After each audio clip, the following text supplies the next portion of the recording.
അങ്ങനെ യുദ്ധവും വാശിയോടൊക്കെ കൂടിയിട്ട് ഒരാഴ്ച കടന്നുപോയത് അറിഞ്ഞില്ല കേട്ടോ. ഇന്നും നാളെയും സ്കൂളിലൊന്നും പോകണ്ടല്ലോ, അപ്പൊ നേരം വൈകിട്ടാണ് കേട്ടോ ഞാനും കുട്ടീസും എണീറ്റത്. തലേ ദിവസം തന്നെ വെള്ളപ്പത്തിനുള്ള മാവൊക്കെ അരച്ചു വെച്ചിട്ടുണ്ടായിരുന്നു. അപ്പൊ എണീക്കുമ്പോ തന്നെ അത് അങ്ങോട്ട് ചുട്ടെടുത്താൽ പോരെ. പിന്നെ ഗ്രീൻ പീസ് കറി ഉണ്ടാക്കിയിട്ടുണ്ടായിരുന്നു. അങ്ങനെ ബ്രേക്ക്ഫാസ്റ്റ് ഒക്കെ കഴിച്ചതേ ഞങ്ങള് കുറച്ച് ഹെയർ കെയർ ആവാന്ന് വിചാരിച്ചു. സ്കൂളുള്ള ദിവസങ്ങളിൽ തലയിൽ നല്ലോണം എണ്ണൊക്കെ തേച്ച് കുളിപ്പിക്കാൻ പറ്റാറില്ല കേട്ടോ. അപ്പൊ നല്ല രീതിയിൽ എണ്ണൊക്കെ തേച്ച് കുളിപ്പിക്കാൻ വേണ്ടി കൊണ്ടുപോവാണ്. അപ്പോഴത്തേന് നമ്മുടെ പിപ്പിക്കുട്ടി കരച്ചിൽ തുടങ്ങിയിട്ട് സ്കൂളിൽ പോകാൻ വേണ്ടിയിട്ടാണ് കുളിക്കുന്നതെന്ന് വിചാരിച്ചിട്ട് സ്കൂളിൽ പോകണ്ടെന്നും പറഞ്ഞിട്ട്, അപ്പൊ ഇന്നും നാളെയും സ്കൂളില്ലാന്ന് പറഞ്ഞിട്ട് അങ്ങോട്ട് കേൾക്കുന്നില്ല. എന്ത് ചെയ്താ ഭയങ്കര കരച്ചിലായിരുന്നു കേട്ടാ.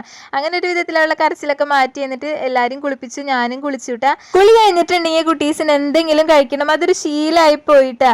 അങ്ങനെ മാങ്ങ ഉണ്ടായിരുന്നു, അപ്പൊ മാങ്ങ ചെത്തി കൊടുക്കാൻ പറഞ്ഞിട്ട് അത് ചെത്തി അരിഞ്ഞു കൊടുക്കുന്നുണ്ട്. അങ്ങനെ എല്ലാരും കൂടിയിട്ട് മാങ്ങ ഒക്കെ ഇരുന്ന് കഴിക്കുന്നുണ്ട്.